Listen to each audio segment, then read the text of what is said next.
Episode 22 పరమగీతాల గ్రంథం క్రీస్తు ప్రేమగీతం. ప్రియమైన సహోదర సహోదరీలారా, యేసుక్రీస్తు నామమున మీ అందరికీ వందనాలు. బైబిల్ పుస్తకాల పరిచయం సిరీస్లోని ఎపిసోడ్ 22కు స్వాగతం. గత ఎపిసోడ్లో మనం ప్రసంగీకుల గ్రంథం నుండి జీవితంలో ప్రతీదీ వ్యర్థమేనని, కాని దేవునికి భయపడి ఆయన ఆజ్ఞలను పాటించడం ద్వారానే నిజమైన సంతృప్తి లభిస్తుందని తెలుసుకున్నాం. ఈరోజు మనం చూడబోయే పరమగీతాల గ్రంథం మన బైబిల్ పుస్తకాలలో ఒక ప్రత్యేకమైన పుస్తకం. ఇది ఒక ప్రేమ కావ్యం, కాని దీనిలో ఆధ్యాత్మిక అర్థం లోతుగా దాగి ఉంది. పరమగీతాల గ్రంథం అనేది ఒక ప్రేమగీతాల సంకలనం. ఇది ఒక రాజు మరియు అతని భార్య మధ్య ఉన్న ప్రేమను వర్ణిస్తుంది, కాని ఇది దేవుడు తన ప్రజల పట్ల మరియు క్రీస్తు సంఘం పట్ల ఉన్న లోతైన నిత్యమైన ప్రేమకు ఒక అద్భుతమైన ప్రతీకగా కూడా ఉంది. రచయిత మరియు వ్రాయబడిన కాలం. ఈ పుస్తక రచయిత సొలొమోను రాజు. అతని జ్ఞానం మరియు సంపద గురించి మనం సామెతల గ్రంథం మరియు ప్రసంగీకుల గ్రంథంలో తెలుసుకున్నాం. ఈ పుస్తకం క్రీస్తును పూర్వం 965 సంవత్సరాల సమయంలో వ్రాయబడింది. పుస్తక ఉద్దేశ్యం: వివాహ పవిత్రత. పరమగీతాల గ్రంథం వివాహ సంబంధంలో ఉన్న పవిత్రమైన ప్రేమను వివరిస్తుంది. ఇది శారీరక ఆకర్షణ, భావోద్వేగ బంధం మరియు ఒకరికొకరు విధేయతగా ఉండటం వంటి విషయాలను సూచిస్తుంది. ఆధ్యాత్మిక అన్వయం. ఈ పుస్తకం దేవుని మరియు ఆయన ప్రజలైన ఇశ్రాయేలీల మధ్య ఉన్న ఒప్పంద సంబంధాన్ని వివరిస్తుంది. క్రొత్త నిబంధనలో ఇది క్రీస్తు మరియు ఆయన సంఘం, బ్రైడ్ ఆఫ్ క్రైస్ట్ మధ్య ఉన్న ప్రేమను సూచిస్తుంది. అధ్యాయాల వారీగా లోతైన వివరణ. అధ్యాయం 1. ప్రేమకు తపన. ఈ అధ్యాయం ఒక యువతి తాను ప్రేమించే రాజు కోసం ఎంత తప్పిస్తుందో వివరిస్తుంది. ఆమె తనను తాను వర్ణించుకుంటూ తాను సిగ్గుపడనని చెబుతుంది. రాజు కూడా ఆమె అందాన్ని మరియు ఆమె పట్ల తన ప్రేమను వర్ణిస్తాడు. ఈ అధ్యాయంలో పరస్పర ప్రేమ యొక్క కోరిక మరియు తపన కనిపిస్తుంది. అధ్యాయం 2. శారీరక ఆకర్షణ మరియు పరిపూర్ణత. ఈ అధ్యాయం ప్రేమికుల మధ్య ఉన్న శారీరక ఆకర్షణను వివరిస్తుంది. వసంతకాలం యొక్క అందంతో వారి ప్రేమను పోల్చుతారు.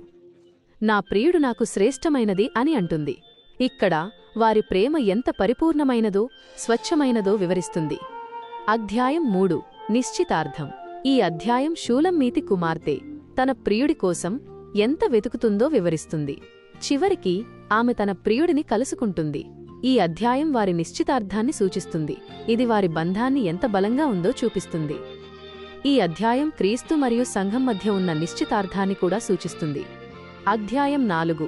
రాణి అందం. రాజు తన రాణి అందాన్ని వివరిస్తాడు.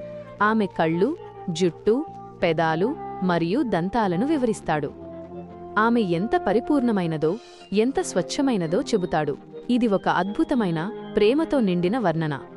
అధ్యాయం 5. ప్రేమలో విభజన మరియు సంతోషం. ఈ అధ్యాయం ప్రేమికుల మధ్య ఒక చిన్న విభజనను చూపిస్తుంది. ఆమె తన ప్రియుడు పిలిచినా వెంటనే సమాధానం ఇవ్వదు. ఈ చిన్న విభజన తరువాత వారి ప్రేమ మరింత బలపడుతుంది. అధ్యాయం 6. ప్రియుల మధ్య పరస్పర ప్రశంసలు. ఈ అధ్యాయం రాజు మరియు రాణి ఒకరినొకరు ఎంతగా ప్రశంసించుకుంటారో వివరిస్తుంది. ఇక్కడ వారి బంధం ఎంత బలమైనదో, వారు ఒకరికొకరు ఎంతగా లోబడి ఉన్నారో వివరిస్తుంది. అధ్యాయం 7. దేవుని వాగ్దానం మరియు ఆయన శక్తి. ఈ అధ్యాయం దేవుని వాగ్దానం మరియు ఆయన శక్తి గురించి మాట్లాడుతుంది.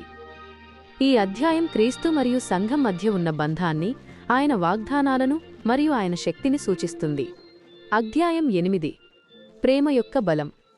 ఈ అధ్యాయం ప్రేమ యొక్క శక్తిని, దాని బలాన్ని వివరిస్తుంది. ప్రేమ మరణం వలె బలంగా ఉంది అని చెబుతుంది. ప్రేమను ఏ నీరు ఆపలేదు, ఏ సంపద కొనలేదు అని అంటుంది. ఈ అధ్యాయం వివాహ జీవితం యొక్క లోతైన నిత్యమైన స్వభావాన్ని వివరిస్తుంది. మన జీవితానికి అన్వయం. హృదయాన్ని తాకే పాఠాలు. ప్రియమైన వారలారా, పరమగీతాల గ్రంథం నుండి మనం నేర్చుకోవాల్సిన పాఠాలు చాలా ఉన్నాయి. 1. వివాహ సంబంధం పవిత్రమైనది. ఈ పుస్తకం వివాహ సంబంధం దేవుని దృష్టిలో ఎంత పవిత్రమైనదో చూపిస్తుంది. ఇది ప్రేమ, నమ్మకం మరియు ఒకరికొకరు విధేయతగా ఉండటాన్ని బోధిస్తుంది. 2. దేవుడు మనల్ని ప్రేమిస్తున్నాడు. ఈ పుస్తకం క్రీస్తు మరియు సంఘం మధ్య ఉన్న ప్రేమను సూచిస్తుంది. దేవుడు మనల్ని ఎంతగా ప్రేమిస్తున్నాడో, మనం ఆయనకు ఎంత విలువైన వారమో ఇది వివరిస్తుంది. 3. పవిత్రమైన కోరికలు. ఈ పుస్తకం శారీరక కోరికలు, అవి వివాహబంధంలో ఉంటే పవిత్రమైనవి మరియు దేవునికి ఇష్టమైనవని చూపిస్తుంది. 4. ప్రేమ యొక్క శక్తి. ప్రేమ మరణం వలె బలంగా ఉంది అనే మాట, ప్రేమ ఎంత శక్తివంతమైనదో అది అన్ని అడ్డంకులను అధిగమిస్తుందో చెబుతుంది. 5. పరస్పర ప్రేమ. ప్రేమ బంధంలో ఒకరు మాత్రమే కాదు, ఇద్దరు ప్రేమను పంచాలని ఇది బోధిస్తుంది. 6.